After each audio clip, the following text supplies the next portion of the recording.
WWE के कुछ superstars इतने ज़्यादा कंट्रोवर्शियल हो गए थे कि मैनेजमेंट को उन्हें पुश भी करना पड़ता था और साथ में उनके बिहेवियर को हैंडल भी करना पड़ता था। और सच सुनकर आप शॉक हो जाओगे कि ये सुपरस्टार्स कंपनी के लिए ब्लेसिंग नहीं थे, ये अब उनके लिए एक सबसे बड़ा हेडेक बन चुके थे। और वीडियो को एंड तक देखना जिससे आप ये समझ जाओगे कि WWE ने उनके साथ क्या किया और क्यों। सबसे पहले शुरुआत करते हैं एजे ली से। WWE की हिस्ट्री में ऐसी बहुत सी डिवास आई, पर एजे ली की जर्नी NXT से मेन रोस्टर तक अनफॉरगेटेबल रही और वे अपने प्रेजेंस से ही फैन फेवरेट बन गई थी। और मेन रोस्टर में उन्हें हाई प्रोफाइल स्टोरी लाइन्स भी मिली थी और उन्होंने मल्टीपल डिवास चैंपियनशिप जीती, पर वे इसके साथ बोल्ड और अनप्रिडिक्टेबल नेचर की भी रही थी, जहां पर उनका पंक के साथ on screen end of screen relation ने फैंस में डिबेट कराना शुरू कर दिया था। और स्टोरी लाइन में जिनमें वे इन्वॉल्व थी वे कई बार केफेब को तोड़ चुकी थी। पर इन सब कंट्रोवर्शियल एंगल्स के बाद भी वे फैन फेवरेट रहीं और अपने 10 साल के एब्सेंस के बाद वे वापस WWE में आई थी, जिससे फैंस सरप्राइज हो गए थे। और अपने रिटर्न पर उन्होंने अपने फैंस को वंडरफुल वियर्डोस कहा। फैंस ने अरीना में चैंट्स और सोशल मीडिया पर मीम्स के साथ अपनी एक्साइटमेंट दिखाई, जिससे ये जाहिर होता है कि फैंस 10 सालों के बाद भी एजे ली को नहीं भूले थे। और इसके बाद आती है बेकी लिंच। बेकी लिंच भी WWE की वुमेन्स रोस्टर की ग्रेटेस्ट वुमेन रेसलर्स में से एक हैं, जहां पर उन्होंने अपनी तरफ से वुमेन्स रेसलिंग को रेवोल्यूशनाइज किया और अपने नेवर बैक डाउन वाले एटीट्यूड से फैंस के मनों में जगह बनाई। पर 2018 की उनकी गिमिक द मैन से वे on screen cocky, self obsessed और रूथलेस दिखने लगी थी, जहां पर वे अपने आप को लॉकर रूम में सुपीरियर शो करने लगी थी, जो उनके टॉक्सिक नेचर को शो करता है।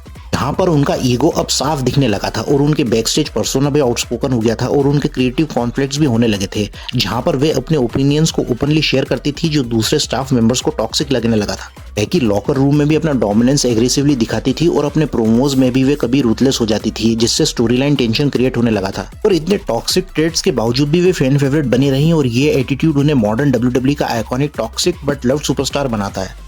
और इसके बाद जो सुपरस्टार आती हैं उसे नेपोटिज्म की प्रिंसेस कहा जाता है और कुछ फैंस उसे वुमेन्स रेसलिंग की greatest female wrestler of all time भी कहते हैं, और वो है चार्लेट फ्लेयर। चार्लेट को उनके पिता रिक फ्लेयर की बेटी होने की वजह से काफी क्रिटिसाइज किया गया था और उन्हें हमेशा से हर दूसरे पेपर में चैंपियनशिप मैच मिलता है और मैनेजमेंट उन्हें हर एंगल और स्टोरी से ही मेगा पुश देता है और फैंस को ये लगने लगता है कि वो WWE का फेवरेट चाइल्ड है। पर चार्लेट एक ग्रेट एथलीट है, इसमें कोई शक नहीं। वे जिम्नास्ट रह चुकी हैं और फ्लिप्स, मूनसॉल्ट्स और एजिलिटी वाले मूव्स बहुत शानदार तरीके से परफॉर्म करती हैं, जहां पर उनके मूव्स टेक्निकल और पावरफुल लगते थे। और उन्होंने अपने राइवल्स के अगेंस्ट शो स्टीलिंग परफॉर्मेंसेस दिए हैं, जहां पर 2016-2020 का टाइम WWE की वुमेन्स डिवीजन के रिवाइवल का था, जहां पर चार्लेट फ्लेयर, बेकी लिंच और साशा बैंक्स जैसे सुपरस्टार्स ने वुमेन्स रेसलिंग को एक नए तरीके से एलिवेट किया था। पर ये तो हुआ चार्लेट फ्लेयर के रिंग परफॉर्मेंस की बात, पर पर्सनल लाइफ में चार्लेट ईगो और गुस्से वाली महिला मानी जाती हैं। बेकी लिंच के साथ उनके बहुत सारे हीटेड कन्फ्रंटेशन हुए हैं और बाकी वुमेन्स रेसलर उनके लॉकर रूम प्रेजेंस से अनकंफर्टेबल रहती हैं। चार्लेट का एटीट्यूड भी खराब है, जहां पर वे अपने आप को दूसरी वुमेन्स रेसलर से सुपीरियर समझती हैं और बाकी डिवास उनके साथ अनकंफर्टेबल रहती है काम करने में, और क्राउड भी उन्हें बू करता है क्योंकि चार्लेट की पर्सनैलिटी उन्हें एक नेचुरल हील की वाइब देती है। पर यहाँ बूज के बावजूद उनके मैचेस बहुत ज्यादा व्यूवरशिप लेकर आते हैं। इसके साथ वे बनी फैंस के लिए एक टॉक्सिक क्वीन, लेकिन आयरनी ये है कि जितना फैंस उसे हेट करते हैं उसके मैचेस भी लव करते हैं। नंबर 8 पे आती है चाइना। WWE की वो फीमेल सुपरस्टार जिसे 9th wonder of the world कहा जाता था, जहां पर वे पहली बार WWE वुमेन्स इंटरकॉन्टिनेंटल चैंपियन थी और मेल रेसलर्स के साथ वे रेसल करती थी, जहां पर वे WWE की मेजर स्टोरी लाइंस का पार्ट थी और लेट 90s से अर्ली 2000 तक वे WWE में रही थी और इस दौरान वे एक ग्लोबल आइकन हो चुकी थी। और यहाँ प्लेबॉय मैगजीन के लिए चाइना ने न्यूड फोटोशूट किए थे, जो एक कॉन्ट्रोवर्शियल सब्जेक्ट बन गया था, जिसके लिए विंस मैकमैन चाइना से खुश नहीं थे। और फिर चाइना अपने कॉन्ट्रैक्ट रिन्यूअल पर इतने पैसों की मांग करती विंस मैकमैन से जितना WWE स्टीव ऑस्टिन को पे कर रहा था, जो किसी भी हाल में पॉसिबल नहीं था। फिर उसके बाद ट्रिपल एच के साथ उनका ब्रेकअप हो गया था, जहां पर ट्रिपल एच और स्टेफनी मैकमैन साथ में काम कर रहे थे। फिर WWE ने उनकी फाइनेंशियल डिमांड्स को पूरा करने से भी मना कर दिया था, जिसकी वजह से चाइना ने WWE को लीव कर दिया था, पर इसके बाद भी वे कंपनी में रिटर्न कर सकती थी। पर चाइना ने यहाँ पे 2004 में अपनी और शॉन वॉल्टमैन के साथ एक सेक्स टेप रिलीज कर दी थी, जिसका नाम था वन नाइट इन चाइना। फिर इसके बाद वे कुछ और पोर्नोग्राफिक मूवीज में आई थी, जिसकी वजह से उनका रिटर्न पूरी तरह से इम्पॉसिबल हो गया था कि वे कंपनी में वापस आए। लेकिन इसके बाद अपने अंतिम समय में चाइना को सोशल मीडिया से सपोर्ट मिलने लगा था, जहां पर उनके डाई हार्ड फैंस ने उनके लिए एक स्ट्रॉन्ग डेडिकेशन दिखाया था और उन्हें हॉल ऑफ फेम में इंडक्ट करने की मांग करी थी। पर वे अपनी पर्सनल लाइफ में काफी अकेली हो गई थी और अपने पास कॉन्ट्रोवर्शियल इंसिडेंट्स के चलते WWE ने उनसे दूरी बनाए रखी। पर यहाँ उन्हें फैंस ने सपोर्ट तो किया, पर आखिरी समय में उनके पास कोई रियल सपोर्ट नहीं था। और जब उनकी डेथ हुई तो सोशल मीडिया पर #rest in peace China trend हुआ था और तब सारे रेसलिंग फैंस को ये रियलाइज हुआ था कि WWE ने एक लेजेंड को इग्नोर कर दिया है। लेकिन जो हमारा अगला सुपरस्टार है वो तो एक अल्टीमेट कल्ट बन गया था WWE में। CM पंक ने 2006 ECW ब्रांड से WWE मेन रोस्टर में डेब्यू किया था। और अपने स्टार्ट से ही पंक ने अपने स्ट्रेट एज लाइफस्टाइल से क्विकली फैंस का इंस्टेंट अटेंशन ग्रैब कर लिया था। फिर 2008 में मनी इन द बैंक जीता और वर्ल्ड हैवीवेट चैंपियन बन गए थे। फिर 2011 तक अपने क्रिएटिव मैनेजमेंट से फ्रस्ट्रेट होकर पाइप बॉम्ब प्रोमो डिलीवर किया जो लेजेंडरी बन गया। और यहाँ पर WWE ने पंक को क्रिएटिवली पुश किया था। पर 2014 रॉयल रंबल के बाद पंक ने बिना नोटिस के WWE को छोड़ दिया था, क्योंकि पंक को लगा था कि अब WWE उन्हें प्रॉपर पुश नहीं देगा। और इस दौरान वे मल्टीपल इंजरीज को भी फेस कर रहे थे और विंस मैकमैन और ट्रिपल एच के साथ पंक के पर्सनल टेंशन थे। और यहाँ जब पंक ने WWE को छोड़ा था तो ये फैंस के लिए शॉकिंग था, जहां पर फैंस उनके जाने के बाद हर अरीना में सीएम पंक के चैंट्स करते थे। पंक फिर ऑलमोस्ट 7 सालों तक प्रो रेसलिंग से दूर रहे थे।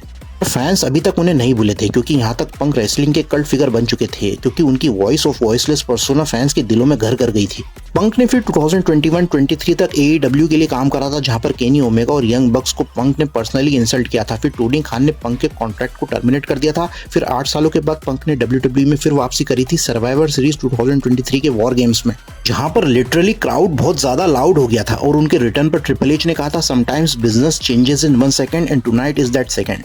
पंक का WWE return one of the most trending movement बना यूट्यूब पर। और इतने सारे झगड़े और कंट्रोवर्सी के बावजूद WWE के फैंस ने पंक को अभी तक नहीं भुलाया था। और जो अगला सुपरस्टार है उसने बैड गायज को लेवेबल बना दिया था। अगर WWE में कोई अल्टीमेट बैड गाय था तो वो 90s का रेजर रेमॉन, जहां पर उन्होंने पर्सनालिटी वाइज काफी पसंद किया गया था। उनका स्वैग स्टाइल बहुत यूनिक था। इनिशियली वे हिल थे, पर जब वे फेस हुए थे तो फैन फेवरेट बन गए थे। और उनका केज प्रेस से hello to the bad guy वाला अभी तक अनफॉरगेटेबल है। WCW जाने के बाद भी उनका पर्सोना मेंटेन था, पर कुछ सालों के बाद स्कॉट हॉल का एडिक्शन प्रॉब्लम उन्हें परेशान करने लगा था और बैक स्टेज टेंशन होने लगा था। और हॉल का अल्कोहल और ड्रग्स के साथ स्ट्रगल पब्लिक हो गया था, जिसकी वजह से उनका प्रोफेशनल करियर भी अफेक्ट होने लगा था, जिसकी वजह से वे कई बार शोज को भी मिस कर देते थे। और लिटरली यहाँ पर उनकी प्रोफेशनल क्रेडिबिलिटी पर सवाल खड़े हो गए थे। और हॉल की पर्सनल लाइफ में भी काफी प्रॉब्लम्स हुए थे और पब्लिक प्लेसेस में वे मारपीट करते पाए गए थे। और डोमेस्टिक एब्यूज में हॉल कई बार अरेस्ट हुए थे। लेकिन अपने बाद के सालों में हॉल ने रिहैब में अपने आप को सुधारा और उनके टॉक्सिक और एडिक्शन प्रॉब्लम्स के बावजूद भी फैंस उन्हें हमेशा से ही चीयर और अप्रिशिएट करते आए हैं और वे हमेशा लेजेंड थे और रहेंगे। पर इसके बाद जो सुपरस्टार आने वाला है वो जहरीलेपन में सबका बाप था। 90s में शॉन माइकल्स एक लेजेंडरी फिगर रहे थे, पर बैक स्टेज शॉन माइकल्स की कहानी कुछ और कहती थी। वे बहुत टॉक्सिक नेचर के जहरीले इंसान थे, जिन्होंने मैनेजमेंट स्टाफ और दूसरे रेसलर्स का जीना मुश्किल कर दिया था। वे एरोगेंट थे, वे अय्याश थे।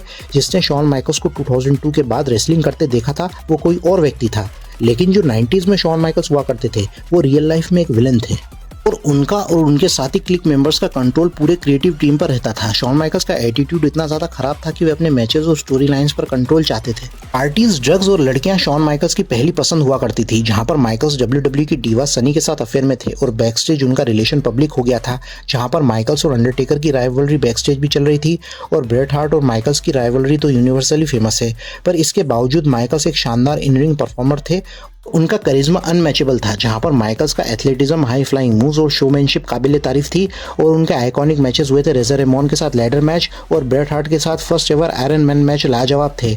और उनका प्रोमो वर्क शानदार था। वे कॉकी और स्टाइलिश थे। वे कुछ भी ऊटपटांग करते थे, फैंस को देखने में मजा आता था। और इसी के साथ शॉन माइकल्स को नफरत से भी देखा जा सकता है और प्यार से भी, जिसकी वजह से उन्हें फैंस पसंद करते थे और वे एक अनोखे लेजेंड थे। पर जहां लेजेंड्स की बात होती है वहां पर एक लेजेंड ऐसा आता है जिसे इमॉर्टल हल्क होगन कहा जाता है। अब हल्क होगन कौन है मुझे बताने की जरूरत नहीं। होगन रेसलिंग की दुनिया के अमिताभ बच्चन हैं और अपने अल्टीमेट करिश्मेटिक और हल्कमेनिया स्टेटस ने होगन को WWE का one of the most greatest superstar बनाया था। जहां पर होगन 80s के टाइम से ही कंट्रोवर्सीज में इन्वॉल्व भी रहे थे, जहां पर उनके साथी रेसलर्स ने उन पर पॉलिटिक्स करने के इल्जाम भी लगाए थे। और अर्ली 90s में स्टीरॉयड ट्रायल, फिर WCW जाने के बाद भी Hogan back stage political leader थे।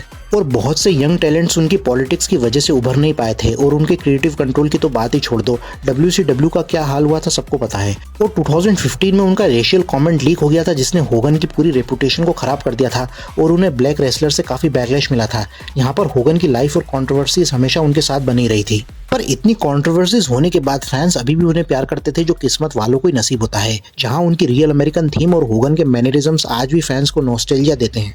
किड्स, फैमिली और कैजुअल फैंस के लिए होगन ही WWE था। फिर जुलाई 24, 2025 को एक न्यूज आई थी जिसने पूरे प्रोफेशनल रेसलिंग को इमोशनल कर दिया था कि होगन अब इस दुनिया में नहीं रहे और उनकी कार्डियक अरेस्ट से डेथ हो गई है। और उनकी डेथ के बाद ना जाने कितने fans, modern old school WWE fans ने होगन को उनके कंट्रीब्यूशन के लिए रिस्पेक्ट दिया और सच में वे इमॉर्टल बन गए थे। जहां पर उनकी लाइफ कंट्रोवर्शियल थी, पर फिर भी फैंस ने उन्हें हमेशा से प्यार दिया। और नंबर 1 पे आते हैं stone cold Steve Austin. Steve Austin भी एक टॉक्सिक और कंट्रोवर्शियल फिगर रहे थे लेट 90s से अर्ली 2000s में, जहां फैंस ने ऑस्टिन को चीयर और पॉप किया था, पर बैकस्टेज स्टीव ऑस्टिन एक प्रॉब्लम चाइल्ड थे विंस मैकमैन के लिए और पूरे मैनेजमेंट के लिए भी, जहां पर ऑस्टिन काफी डिमांडिंग सुपरस्टार थे। यहाँ उनके क्लैशेस बैकस्टेज भी हुआ करते थे ऑफिशियल्स के साथ उनके आउटस्पोकन नेचर के चलते, जो विंस मैकमैन को टेंशन देता था। जहां पर ऑस्टिन हाईएस्ट प्रॉफिटेबल सुपरस्टार तो थे पूरे एटीट्यूड एरा में, पर हाईएस्ट प्रॉब्लम देने वाले सुपरस्टार भी थे जो रूल्स को फॉलो नहीं करता था लॉकर रूम में। ऑस्टिन ने पूरे WWE को रिफाइन किया था लेट 90s से अर्ली 2000s में, पर 2002 का साल ऑस्टिन के लिए अच्छा नहीं रहा था, जहां पर उनकी इंजरीज, बर्नआउट और बैकस्टेज टेंशन बढ़ गए थे। 2002 में ऑस्टिन ने WWE की प्रोग्रामिंग में अपीयर होना भी बंद कर दिया था, क्योंकि वे अपने क्रिएटिव डायरेक्शन से खुश नहीं थे और उन्होंने कुछ स्टोरी लाइन्स में इन्वॉल्व होने से भी मना कर दिया था। और पर्सनल लाइफ में ऑस्टिन डेब्रा मार्शल से भी मैरिड थे और मार्शल ने ऑस्टिन पर डोमेस्टिक एब्यूज का आरोप लगाया था और ये पीरियड ऑस्टिन के लिए पर्सनल स्ट्रेस और मेंटल हेल्थ के लिए काफी चैलेंजिंग हो गया था। मार्शल ने ऑस्टिन के ऊपर और दूसरे बड़े आरोप भी लगाए थे, जैसे स्टीव ऑस्टिन एनाबॉलिक स्टेरॉइड्स को यूज करता है और उनके साथ वे कई बार मारपीट कर चुका है। इससे ऑस्टिन के डाई हार्ड फैंस के ऊपर कोई असर नहीं पड़ा था। वे तब भी ऑस्टिन को लाउडली चीयर करते थे जब ऑस्टिन अपनी पीक पर थे, और अभी भी जब भी ऑस्टिन WWE में अपीयर होते हैं। ऑस्टिन का टॉक्सिक और पास्ट कंट्रोवर्सीज ने ओल्ड स्कूल और मॉडर्न फैंस पर कोई असर पड़ने नहीं दिया।